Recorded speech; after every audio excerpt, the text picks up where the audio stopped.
Hello friends, edge of RX চ্যানেলে সবাইকে স্বাগতম। আজ আমরা ইংলিশ গ্রামারের টেন্স নিয়ে খুব সহজভাবে আলোচনা করব। এই ভিডিওটা শেষ পর্যন্ত দেখলে পুরো চ্যাপ্টারটা একদম ক্লিয়ার হয়ে যাবে। যদি তুমি আমাদের চ্যানেলে নতুন হয়ে থাকো তাহলে চ্যানেলটা সাবস্ক্রাইব করে নাও আর বেল আইকন অন করে দাও। তোমাদের একটা লাইক আর একটা ভালো কমেন্ট আমার জন্য অনেক বড় motivation.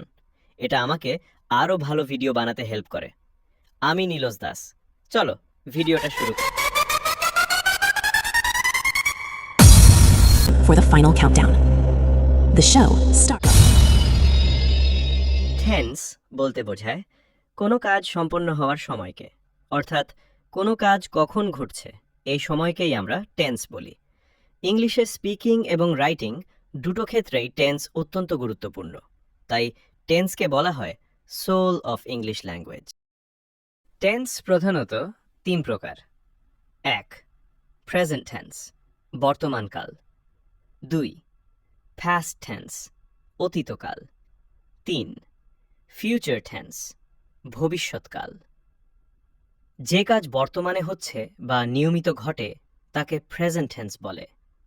Formula: subject plus V এর ফার্স্ট ফর্ম প্লাস এস বা ES.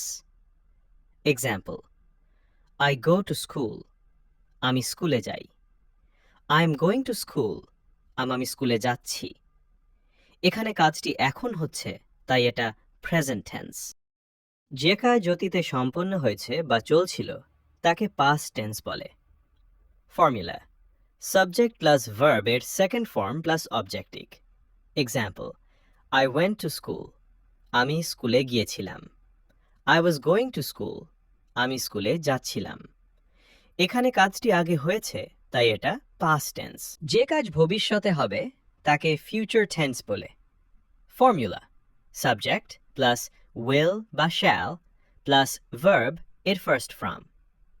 Example: I shall go to school, আমি স্কুলে যাব। I shall be going to school, আমি স্কুলে যেতে থাকব। এখানে কাজটি এখনো হয়নি, ভবিষ্যতে হবে। এই তিনটা মনে রাখলেই টেন্স আর কখনো কঠিন লাগবে না।